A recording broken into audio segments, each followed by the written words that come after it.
Salut à tous et bienvenue dans un nouvel épisode de Freinage Tardif. Bonjour Khalid, ça va? Salut Mando, comment vas-tu? Très bien, et toi? Ouais, ça va, merci. Content de retrouver et content de pouvoir enfin m'exprimer sur le dernier Grand Prix en date. Ouais, allez. Aujourd'hui, on va se concentrer sur la performance de Charles Leclerc au Grand Prix d'Arabie Saoudite 2025. Et Khalid aussi, il va un peu se concentrer sur Lewis Hamilton. Euh, Effectivement, j'aimerais parler un peu de sa performance. Comment il mhm, a géré sa course et les forces et les faiblesses de Ferrari en Arabie Saoudite cette année. Il y a du pour et du contre. voilà. Donc, pour Charles Leclerc, euh, au Grand Prix d'Arabie Saoudite. Donc c'était un podium très mérité. Mais derrière cette belle réussite, il a des choix stratégiques et des défis à surmonter. On verra aussi comment sa Ferrari, bien que en difficulté, lui a permis de briller. Ah, absolument, absolument. Je pense que Leclerc a maximisé le potentiel de la voiture au mieux qu'il pouvait. Et je pense que la troisième place était inespérée pour l'écurie Ferrari et notamment pour Charles Leclerc, à qui je tire un grand coup de chapeau pour la course à Jeddah qu'il a maîtrisé Mhm. comme il fallait. Ouais. Donc, encore une fois, on va commencer par Leclerc. Il se qualifie donc il qualifie sa troisième place de résultat de rêve. Mais cet exploit n'a pas dû qu'il a la chance. Il a mis en place une stratégie. Cette stratégie, à mon avis, elle était très réfléchie. Euh, Parce que quand il qualifie sa troisième place de résultat de rêve, et à juste titre, euh, mais ce rêve, il ne doit rien au hasard. C'est une combination parfaite de stratégie intelligente, de gestion de pneus et d'une lecture de course millimétrée. Donc Ferrari a misé sur un premier relais long, un pneu médium, bien plus long que celui des adversaires directs. Il a roulé 9 tours de plus En que George plus, Russell, effectivement, en plus. ce Oui. qui lui a permis de bénéficier d'un avantage crucial, c'était l'air propre. Comme il a dit après la course, l'air propre, il vaut tellement ici. Euh, donc à Jeddah, rouler sans être gêné par le sillage de notre monoplace permet de limiter la surchauffe des pneus, d'avoir plus d'adhérence et surtout de pousser sans abîmer les gommes. Le D'autant résultat, plus c'est que que, oui, c'est un circuit en ville et forcément l'air propre, comme tu me le mentionnes, est beaucoup plus important que si c'était sur un circuit contemporain parce que la ouais, piste est dégagée. Et donc là, l'air sale, quand tu es derrière une voiture, ça crée des turbulences, ça chauffe les pneus plus qu'à bah oui, l'accoutumée. Et ça, effectivement, c'est préjudiciable quand tu te retrouves comme ça derrière une voiture à une seconde ou deux secondes comme l'était Norris derrière Leclerc. ouais. Et donc, mais le résultat, c'est que quand Russell est ressorti des stades, euh, Leclerc, il avait des pneus bien plus frais. Il a pu le dépasser en piste et creuser l'écart. Leclerc, il a fait un résumé en quelques mots sur le site f1.com. Je vais vous lire tout de suite. Il a dit, nous avons bien figuré grâce à l'air propre et à notre gestion des pneus. Mais cette réussite, à mon avis, ça cache encore de nombreuses zones d'ombre pour Ferrari. Parce que en qualif, Leclerc, il a perdu gros. Les données GPS montrent que la Ferrari concède 0,35 secondes rien qu'au virage 1 et 2. C'est deux courbes lentes prises en troisième à plus ou moins 95 km/h. Et pourtant, ce n'est pas un problème de température de pneus, car le C5, c'est le composé le plus tendre Le plus tendre qu'on a ramené sur le circuit, de effectivement. Pirelli. Ouais. Ça chauffait vite ce week-end. Et en autre perte, c'était de 0,13 secondes au virage 15. C'est une gauche rapide, plus ou moins à 190 km/h. Euh, sur ces sections, la voiture est moins efficace. Mais pourquoi? Tout simplement parce que la Ferrari, elle manque d'appui aérodynamique. Est-ce que c'est son équilibre mécanique? Il est encore capricieux, notamment à basse vitesse. Euh, je crois que c'est un ensemble des deux. Je sais pas quel est ton avis. Ouais, je pense, oui, effectivement, je te rejoins là-dessus, parce que on sait que les évolutions qu'on a apportées sur la voiture, comme tu dis, résultat de la hauteur de caisse de la voiture avec un nouveau plancher, elle manque forcément de vitesse de pointe. C'est là où ils sont un point faible comparé aux autres voitures. Alors oui, ils sont très rapides dans les virages lents, mais tout l'avantage qu'ils en tirent, ils le perdent quand ils arrivent sur un circuit comme à Jeddah, où on sait que la longue ligne droite ben, joue un rôle primordial Mhm. dans la chasse à une voiture. Ouais, Oui, tu as raison on a là-dessus, vu ça avec la absolument. Williams. On a vu avec Williams, on sait très bien que les Williams sont des moteurs survitaminés. On Ouais, sait que ils ont des avantages en courbe, mais en ligne droite, ben, c'est des avions de chasse par rapport aux autres voitures. Ils ont tout ouais, misé là-dessus chez Williams depuis quelques années, on le sait. ouais. Mais euh, pour moi, c'est la magie, Leclerc, au niveau de la gestion de dynamique de la voiture.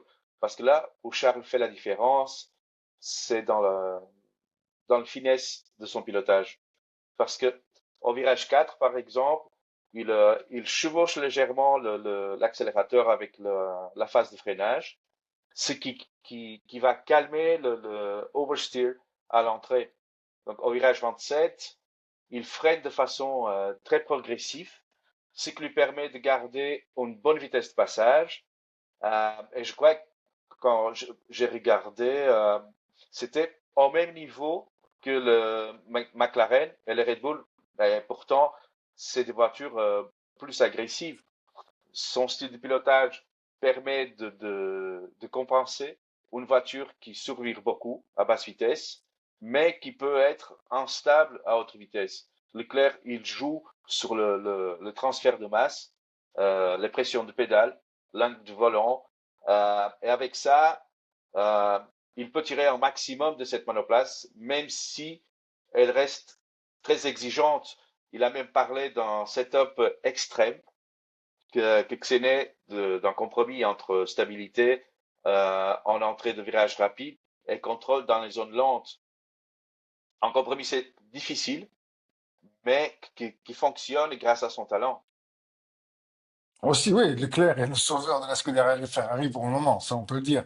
Mais après, Leclerc, bon, il est à la maison un peu hein, chez lui, chez Ferrari, hein, donc il connaît Oui, l'univers Ferrari, il prend des initiatives que Hamilton pourrait ne pas prendre, et ça lui a réussi, hein, ça lui a réussi à Bahreïn, ça lui a réussi à Jeddah, il connaît la maison. Et ouais. je pense que Ah, là, quelque part, il a cet avantage qu'Hamilton, je sens un peu perdu encore dans ses réglages, que mhm. Leclerc ose un peu plus, en fait.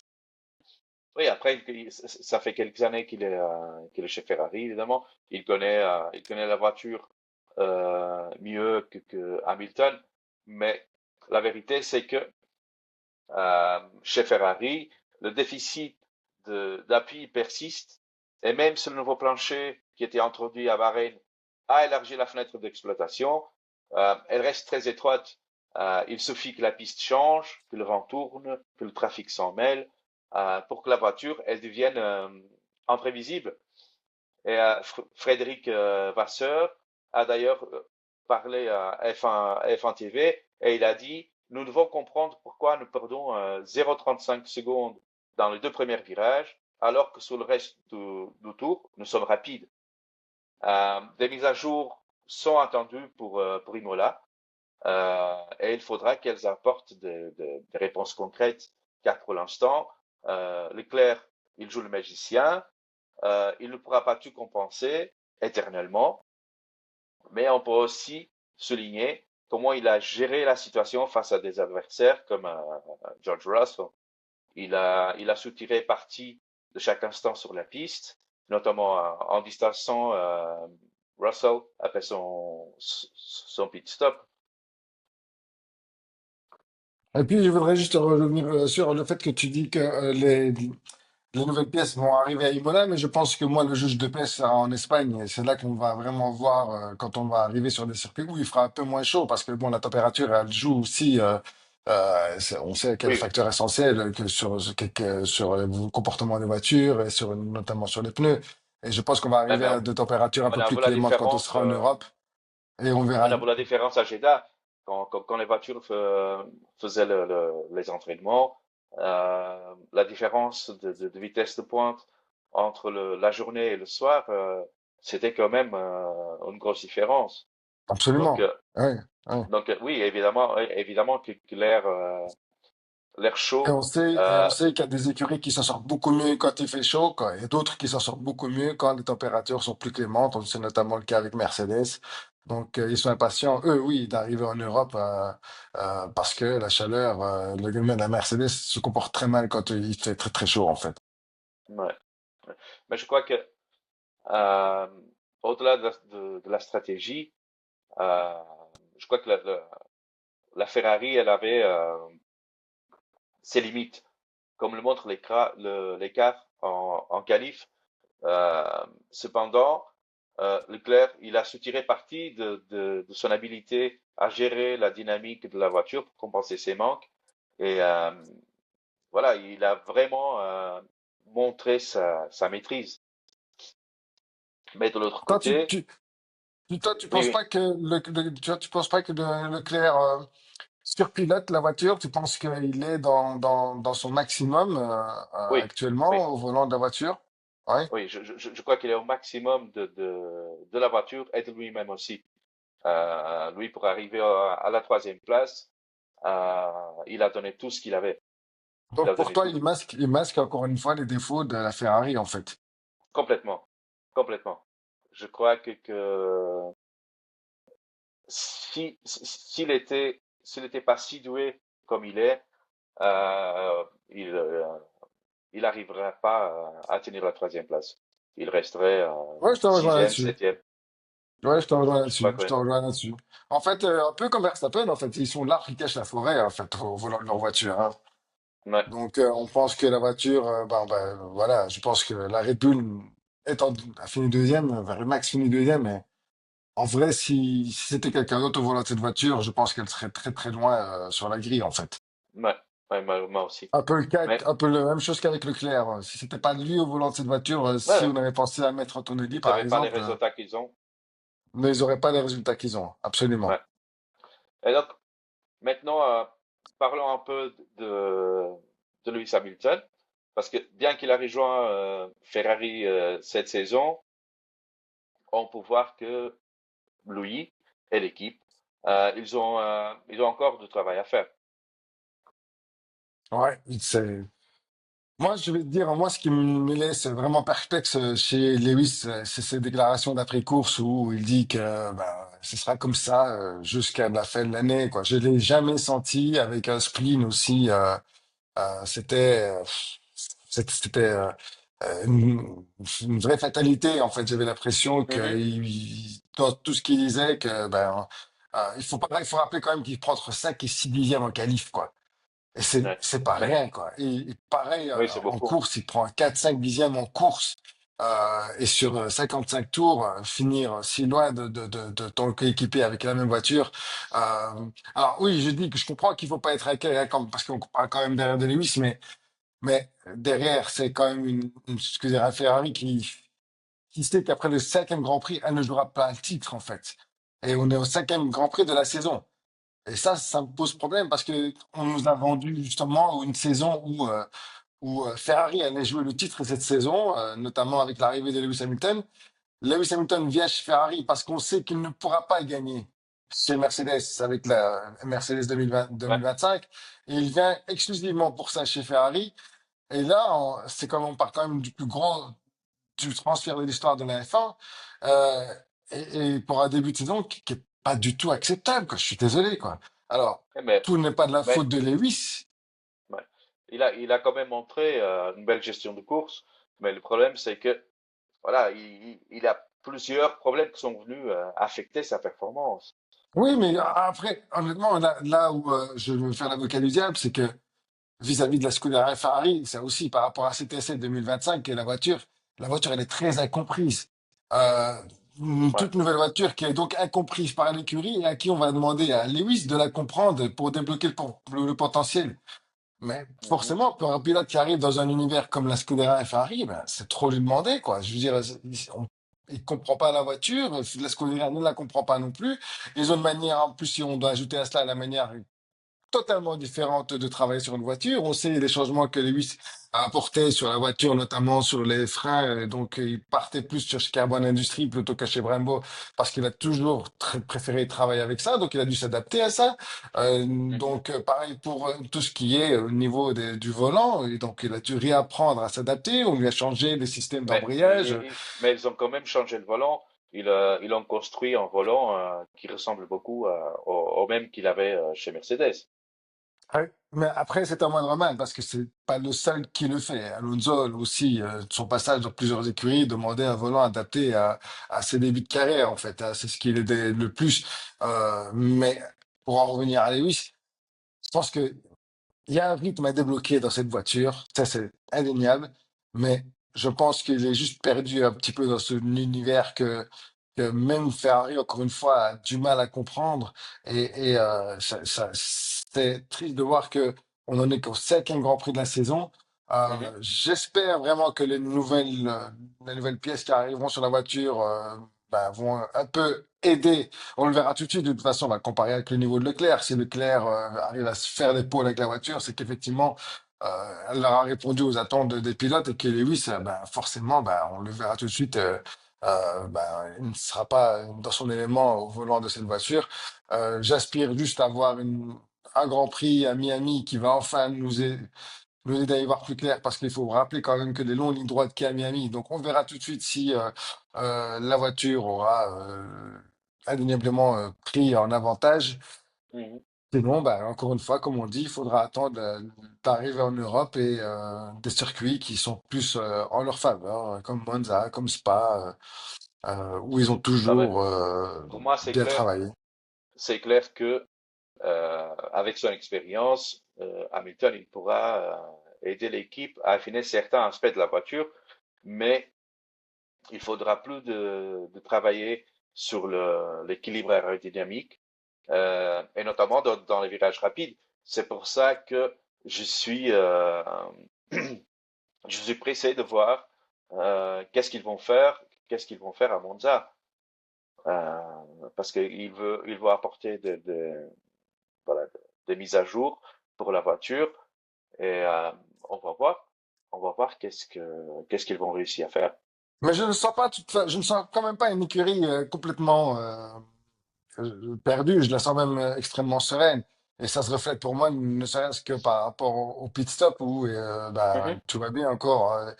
Les derniers Grands Prix nous montrent et démontrent que Ferrari est l'équipe la plus rapide avec 2 secondes ou 1 seconde 9 pour Leclerc, 2 secondes 1 pour Lewis. Je pense que là-dessus, ils ont fait des vrais progrès. Et Oui, hein, c'est quelque chose sur lequel ils doivent plus se concentrer déjà maintenant parce qu'on sait qu'ils sont capables.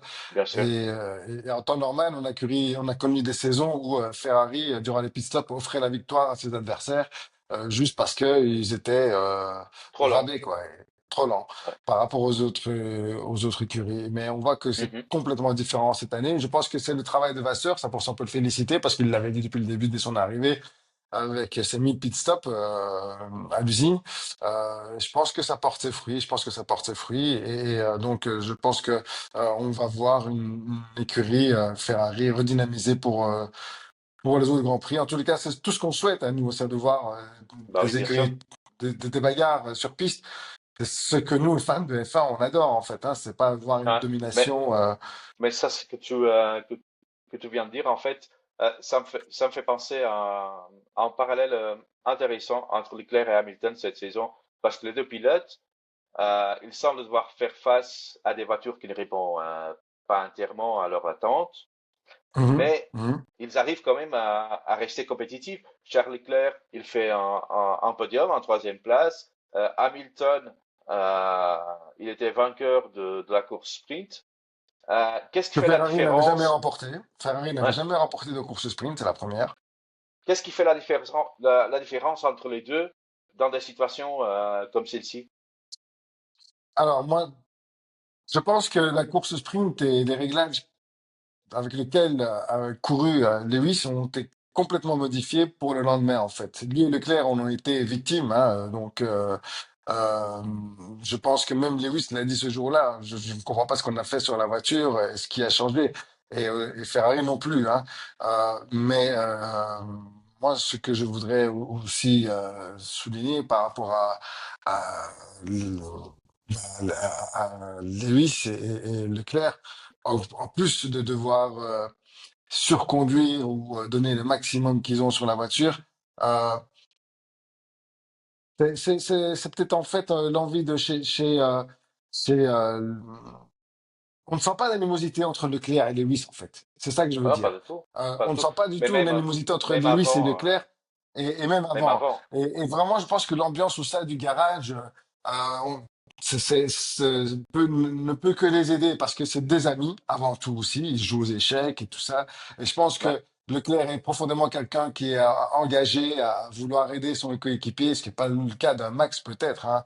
Et donc, je pense qu'il est vraiment là pour mettre Lewis dans de bonnes conditions, le mettre à l'aise et le rassurer surtout, parce qu'on sait que Leclerc a mangé son pain noir avec Ferrari aussi, hein, il est passé par là. Mhm. Bah oui, oui, Et bien je pense sûr. vraiment que le fait qu'il y ait une bonne ambiance entre les deux ne peut que les aider, parce que ce qui va se passer maintenant chez McLaren, tu vas voir, la guerre des égos va arriver. Ah oui, oui, Euh, Ça ça va commence arriver, déjà, non? ça commence déjà, et ce qui va franchement aller en faveur des autres écuries, parce que les deux vont se battre et les d'autres vont en Bien profiter, sûr, hein. Et bien sûr. Piastri et Norris sont pas du tout dans la même stratégie d'équipe que Leclerc ou Hamilton, où on sent vraiment Ah oui, que oui. bah, ils sont Bah, là ils sont pas du tout dans la pour même aider. longueur d'onde. Non, non, Ouais. absolument pas, non. C'est ce qui me Donc, donne justement encore une fois confiance dans ce que je te dis par rapport au fait que je vois vraiment Ferrari se dresser, hein. C'est ça, c'est le travail d'équipe mhm, et Vasseur les implique tous les deux parce qu'ils sont ensemble tout le temps, ce que Norris et Piastri ne font pas. En général, hein, on les voit sur les réseaux sociaux. Leclerc habite à Monaco comme Lewis. Donc, honnêtement, je sens pas un rapport de force aussi extrême qu'il y a entre d'autres pilotes. mhm. Donc, pour conclure, euh, Leclerc, il a montré une grande maîtrise malgré les défauts de sa Ferrari. Et Hamilton, il continue de prouver qu'il est un stratège brillant, même si la Ferrari euh, n'est pas encore totalement à la hauteur. Euh, nous, on suivrons évidemment les prochaines courses pour voir comment ces deux pilotes et comme Ferrari vont évoluer, qu'est-ce qui va se passer dans cette saison. Et aussi pour Ferrari, Je suis impatient, je suis impatient, je suis impatient. ouais, et pour Ferrari, l'objectif, il est clair. C'est améliorer la voiture pour permettre à Hamilton et Leclerc de se battre à nouveau pour le podium. Et on espère que ce deux-là, ils auront des machines plus performantes dans les prochaines courses. Bah, c'est tout ce qu'on espère. C'est tout ce qu'on espère. C'est de la bagarre. C'est tout ce qu'on veut voir en piste, de la bagarre. Euh, voilà. Je ne sais pas si tu as quelque chose à ajouter. Euh, Non, non, c'était très très bien. de Merci. ma Merci part, à toi. de ma part, merci à tous d'avoir écouté cet épisode de French Tardif. À très bientôt pour d'autres analyses et débriefs de la Formule 1.